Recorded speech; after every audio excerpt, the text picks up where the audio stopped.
Hello again everyone, this is Dr. Habib and welcome back to the channel.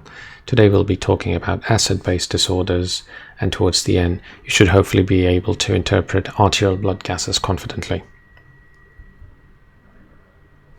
So during this talk we'll have a quick look at the concept of pH.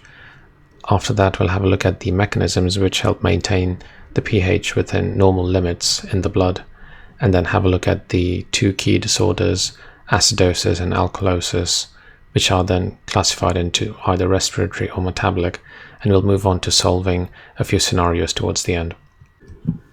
So the concept of a pH denotes the acidity or alkalinity of a solution. The pH scale ranges from 0 to 14, and it's based on the concentration of hydrogen ions in the blood, also known as protons. And this is expressed in moles per liter. So for instance, a pH of 7 means that that solution contains 1/10 millionth of a mole of hydrogen ions in 1 liter, meaning it contains 1/10 times to the power -7 of a mole of hydrogen in 1 liter.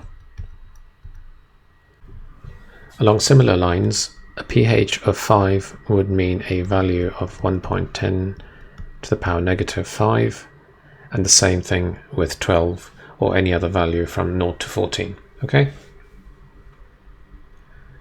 So the midpoint of the scale is a pH of 7, and at this point the concentration of H+ and hydroxide ions is equal. And one solution which has a pH of 7 is pure water. I'm sure you know the pH of blood in normal subjects is 7.35 to 7.45. The higher it goes, the more alkaline or basic the solution, and the lower it goes, the more acidic. It's quite important to maintain the pH in this range to maintain normal physiology, such as cardiac and neurological functions. Strong acids and bases are continually formed by the body. Despite this, the pH of the intra and extracellular fluid remains constant, and it happens by these three mechanisms: the buffer systems, exhalation of carbon dioxide, and renal excretion of hydrogen ions. Most buffer systems consist of a weak acid and the salt of that acid, which also acts as a weak base. Buffers prevent rapid and drastic changes in the pH of the body fluids by converting strong acid and bases into weak acids and bases within fractions of a second. In this talk, we'll be looking at the carbonic acid bicarbonate buffer system, as this will help you understand the interpretation of arterial blood gases. The carbonic acid bicarbonate system is based on the bicarbonate ion, which is a significant anion in the intra and extracellular fluid compartments. So in the first scenario, if we have too much hydrogen ions, i.e. if the environment is acidic, the bicarbonate ion is going to buffer this and form carbonic acid here. And in the second scenario, in an alkaline environment, when you have too little hydrogen ions, the carbonic acid is going to dissociate to release hydrogen ions in the blood and form bicarbonate. Moving on to exhalation of carbon dioxide, this equation you see over here is the Henderson Hasselbach equation.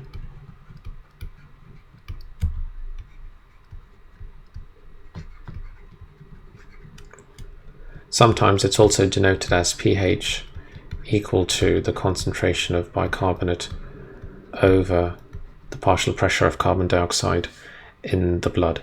So it has a direct relationship to the pH, meaning if the bicarbonate goes up, the pH becomes more alkaline, and if the partial pressure of carbon dioxide goes up, then the pH becomes more acidic.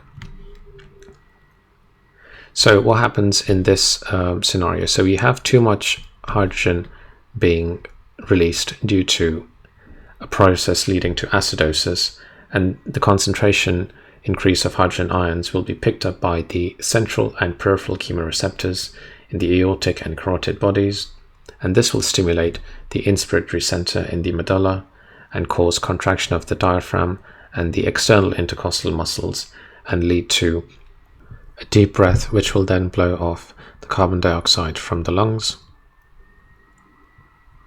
And this process will drive the equation to the left side in this scenario. The respiratory compensation in most cases is usually partial and not enough to negate the effects of the metabolic acidosis. Moving on to the renal excretion of hydrogen ions, the proximal tubules secrete hydrogen ions into the lumen and absorb sodium.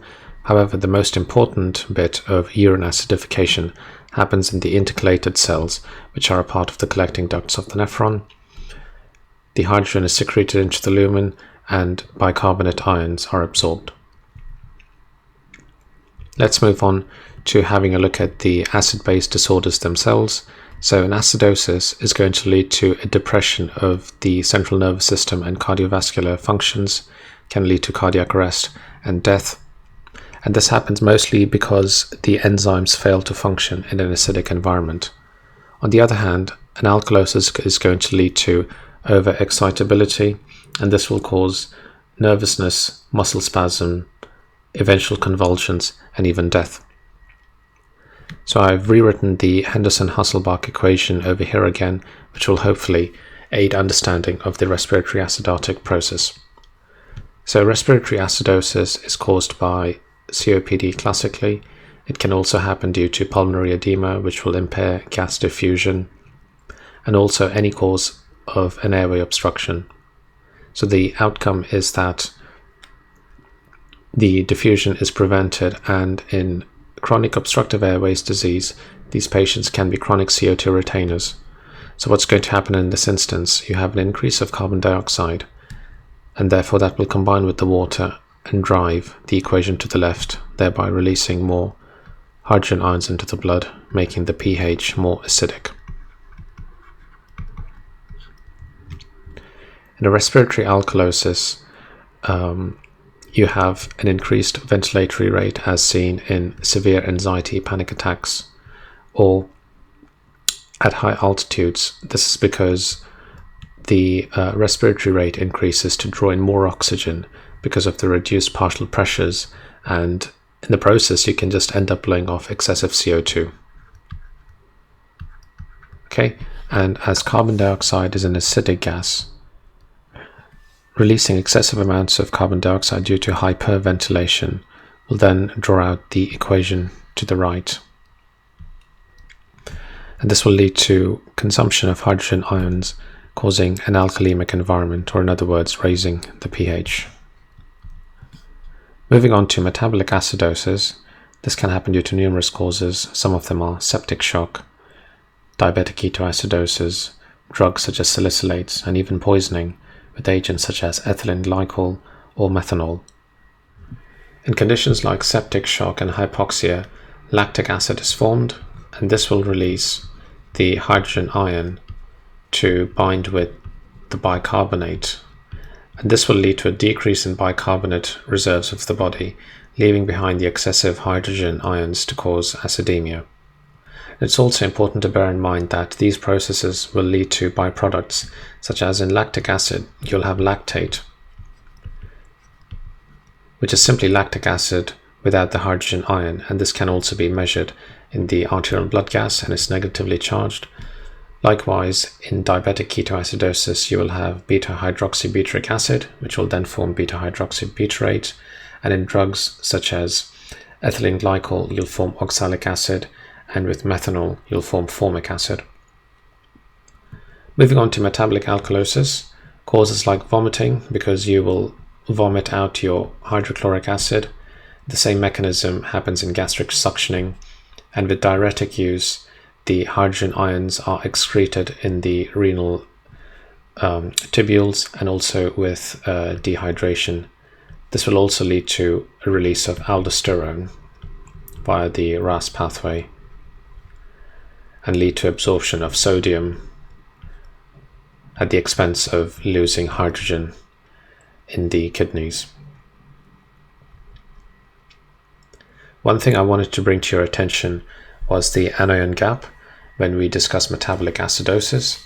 So the formula to calculate the anion gap is sodium plus potassium, although some textbooks don't add up the potassium, minus the sum of the bicarbonate and chloride ions. So basically this is the sum of the body's cations, the major ones, minus the anions. And this really should be equal to 0. It needs to be neutral. However, there is an anion gap because quite a few other anions in the blood are not actually measured. So what the anion gap tells you is the amount of unmeasured anions. And the majority of this is made up by albumin, phosphate, sulfate. Though the lion's share of this is made up by albumin and they're all negatively charged. Okay. The normal value of the anion gap is 12 to 20 millimoles per liter, although it can depend based on whether or not the potassium is added by the laboratory you're getting the test done in. Now the significance of this is the anion gap helps you differentiate between the type of metabolic acidosis. One's a high anion gap and the other one is normal, and based on this the diagnosis is different and therefore the treatment. So in a high anion gap metabolic acidosis, either the lactic acid or the keto acid or whatever the poison is will deplete the amount of bicarbonate in the blood, like I've mentioned on the previous slide, and this will bring down the overall sum of the anions, and this will lead to an increase in the anion gap. It's going to be above 20, so that you know that your differential diagnosis is narrowed down to some of these causes here. However, if the anion gap is normal, such as seen in renal loss, renal tubular acidosis, diarrhea, pancreatic fistula, and even in Addison's disease, the anion gap is going to be between 12 to 20.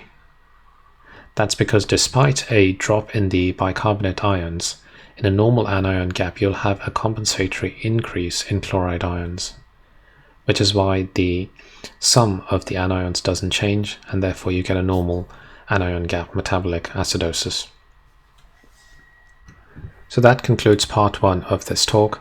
We will have a look at the different components of an arterial blood gas and look at the clinical scenarios in part 2 of this lecture. Thanks for watching, and I'll see you soon again in the next video.